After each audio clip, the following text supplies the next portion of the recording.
Hello and welcome to Sunshine for Your Life. We've all had times when God has spared us from some kind of a calamity, whether it was an accident that we didn't have or some other close call, and it showed us that God was looking out for us. Well, a few years ago, I was driving to the coast from this area, and I didn't know it at the time, but there was a man high on drugs that had stolen a van, and he was a few cars behind me, and he was driving really erratically and started smashing into the cars behind me. I didn't know what was happening at the time. I could hear him, but I didn't know what was going on. And then finally, when he came to my car, and I was the car in front, he decided not to hit me. He decided to pass me. Now, he passed me at a very, very fast rate of speed, and it was a hot summer day, and he was so close to my car that if I had my arm out of the window, he would have taken my arm off. It was just that close. And the police were following him, and they were right behind him. So when he got to my car, he passed me, and right in front of me was an intersection. And he took a very sharp left at that intersection, and I was surprised that he could do it without hitting something because he was going so fast. Fortunately, there wasn't anyone in the intersection except him, and there wasn't anyone coming the other way, so that no one got hurt there. But when he went and made that sharp turn, he was still going at a very, very high rate of speed. And what I was so surprised because he got a certain distance, and suddenly his car started driving sideways. I've never seen anything like it, and I figured it had to be angelic protection because there would have been cars eventually coming on that intersection. So he went down on that left, and his car for a little while, and then his car started going sideways, and it went up a hill. It was a hill of some kind of a residence, but it was a hill. And then he started going forward again, and he smashed into a tree and a utility pole, and he took out a transmitter, and everything went dark. And it was really an amazement. And I thought that he would have got hurt or possibly died because of his speed, but he didn't. He got out of his truck, and he started running because he realized that the police were behind him. And they got out of their police cars, and they started running, and eventually they caught him. And so when they caught him, it was all over for him. But he did survive, and there were all kinds of news reports about it. It was on television, it was in the papers, because who's ever seen a truck drive sideways when you're aiming it forward? That only could have been angelic protection. So how do we know that God is with us? Well, with a situation like that, you're pretty sure. So we know that God is with us from the scriptures and from our past personal experiences. God has proved his faithfulness to us over and over again, just like he did with the Old Testament characters. Now, I want to mention and start talking about Elijah, because Elijah was an Old Testament prophet, and he's a good example of how God protected him. And we can take things about him and apply it to our own lives, which is what I'm going to do. So let's take a look at Elijah. In Jewish history, there was a prophet whose name was Elisha. He was the protege of Elijah, who preceded him. And Elijah protected his king and the nation because God always told him what was happening. And he could protect his king because God would tell him what was happening with the enemy, and he would let the king know. Then the king could take appropriate action, sometimes even move out of the area for a while. And so he protected the king. Now, one day, Syria decided that there was a spy, and somebody was giving him information to give to the king, but it turned out it was no spy. And the servants of the enemy said, you know, it's because God tells Elijah what he's about to do. He even knows what you're doing in your own bedroom. He knows everything about us. So as far as the Syrians were concerned, they had to capture Elijah. Now, they were planning to capture him. They knew where he was. And one day, Elijah's servant saw the enemy preparing to capture him, because he saw all of the chariots and the horses and all of the enemy around the mountains, around where he was.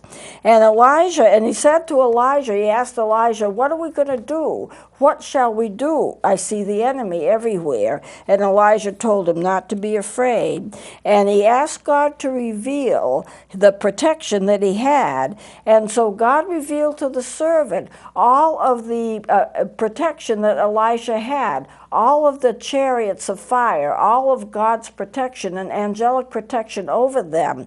And so God answered, and the servant saw the protection. Now I just want to take a minute and show you the mountains in the Middle East. And if we can get kind of a close-up on them. Here's one of them. Now, these mountains are right around in the Middle East, and you have to remember that the Middle East is full of mountains and valleys. In fact, when you go to Jerusalem, the Bible always says we are going up to Jerusalem, not we're going to Jerusalem, but they always mention up. There are mountains and valleys everywhere. So this is one picture, and down below, which we're focusing in, that's a typical of the mountains in the Jerusalem area and the Israeli area, lots and lots of mountains. So I just wanted to show you that. Now, these pictures were taken quite a while ago on one of my trips. I took them myself, but we didn't have any digital camera, so you're not going to get the 3D dimensional quality that you would get in the 3D kind of thing in the digital cameras. But they're the cameras that I had, and so these are a couple of the pictures that I brought back. Now, God always knew what was happening to Elijah, and he always revealed to Elijah what he needed to know so he could refer that to the king. And Elijah always knew that there was an unseen army protecting him. The servant didn't see it at first, but God revealed it to the servant at Elijah's request. So this is what we're interested in here. This is important for us, because for us, even as for Elijah, we need to realize that God has knowledge of everything that we're going through, where we are, and what's happening in our life, and what our situations and crises are. And God revealed to Elijah what he needed to know when he needed to know it, all within the time span that he needed to know it. So God revealed what was going on, maybe not all of it, but God revealed to Elijah everything that was happening, and he will reveal to us what we need to know as well. And Elijah just realized how protected he was. He wasn't afraid. He knew the protection was there. And we have godly protection too. I certainly did when I drove to the coast and ran into this man, or almost got hit by this man who had the van that he stole. So this knowledge can be applied to our lives. God knows what your situation is, and he knows more about your situation than you do. And God reveals to you just what you need to know for the purpose he has in mind, and he will reveal to you what to do. And you can also recognize that God is protecting you all the time. So we can say with confidence that God knows, God reveals, and God protects. It happened to the prophets. It can happen to us as well. In our daily lives, we experience things that are very fearful. Even the news is fearful. There's violence and more shootings every day, it seems. And it's enough to make you afraid. And our fear is complicated by two things. And this, I'm getting into the psychology a little bit of fear. Our imagination takes wings. So what we're afraid of, we create a scenario about it, and we imagine it to be maybe more serious than what it actually is, and we see things through our past experiences and our past pain. Fear from the past gets translated to the present, and then we look at it as a present fear, and we realize and we think that all of the fear that we have is coming from our present day circumstances, when a lot of it is coming from the past that has been transferred to the present. It feels present, and it takes on a life of its own. We need to remember that our human brain cannot tell the difference between a real thing or something from the past, or something that's exaggerated, or something that we are conjuring up and getting fearful about when we don't need to. The brain accepts everything that you put into it as truth. So if I'm sitting in a movie theater and someone comes in and says, fire, get out, my brain thinks there's an actual fire. There may not be. But in a better example, if I go in to take the test and say to myself, all is lost, I'm going to flunk this test, then the brain says, you flunked the test. With the brain, there's no maybe, perhaps, and we hope, and all of that. It's either yes or no. And if you say, I may pass, the brain says you've passed. If I say I may flunk, the brain thinks it flunked. So it creates its reality on the basis of what you have, in a sense, put into it. It's almost like a computer in that regard. Now let me read a verse. This is Philippians 4, verse 6 and 7. And I'm going to be reading it from the New King James Version. This is what it says. Be anxious for nothing, but in everything by prayer and supplication with thanksgiving, let your requests be made known to God. Let me read that again.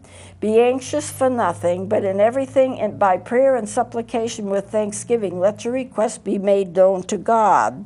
And then that's not the whole thing, though. So let me go back and I'll read the whole thing, because it would be too long to put that all on the screen. It says this, be anxious for nothing, but in everything by prayer and supplication with thanksgiving, let your requests be made known to God, and the peace of God, which surpasses all understanding, will guard your heart and your mind through Christ Jesus. And this is the part that's important. You give all your requests to God, and then it's the peace of God, which surpasses all understanding, that guards your hearts and your minds through Christ Jesus. Guarding your heart and your mind is the same thing as guarding your emotions and your thinking. So what this verse says is, don't be afraid. Pray about everything with thanksgiving. Make your requests known to God, and then the peace of God, which is greater than you can even understand, will guard your emotions and guard your thinking. And when you think about this verse, you can tell God anything, and He's going to guard your heart, He's going to guard your mind, and He's going to give you peace, because He's going to intervene. So the answer for all the anxiety is to bring it to God and let God take care of it. It means for us that God knows everything about you. He knows what is happening to you. He knows the problems that you're going through moment by moment. He's going to guide you, and you have an unseen army around you to protect you. You are protected. So no matter what happens, God is going to see it all. Elijah was not afraid, and I would expect that when God honored his request to let his servant see all of the protection around the mountains, all of the horses and the fiery chariots and everything that God had sent to protect them, when he was able to see that because God allowed him to see it, Elijah knew about it, but he had to see it to understand it. I imagine that the servant didn't have any more anxiety either. You can trust God, and you must trust God to have peace of mind. God will have you peace. God will give you peace. And I'm reading another verse now in John 14:27, and this is what it says. Peace I leave with you, my peace I give unto you. Not as the world giveth, give I unto you. Let not your heart be troubled, neither let it be afraid. And I'm going to read that again. Peace I leave with you, my peace I give unto you. Not as the world giveth, give I unto you. Let not your heart be troubled, neither let it be afraid. And I want to close with another Bible verse, and it's Psalm 32, verse 8. It'll be the last one, and I do want to close with it, and I'm reading it from the NIV, and this is what it says, Psalm 32, 8. I will instruct you and teach you in the way you should go. I will counsel you and watch over you. Let me read that again. I will instruct you and teach you in the way you should go. I will counsel you and watch over you. So you can make a decision to trust. I really believe that the trusting God is a decision that you have to make.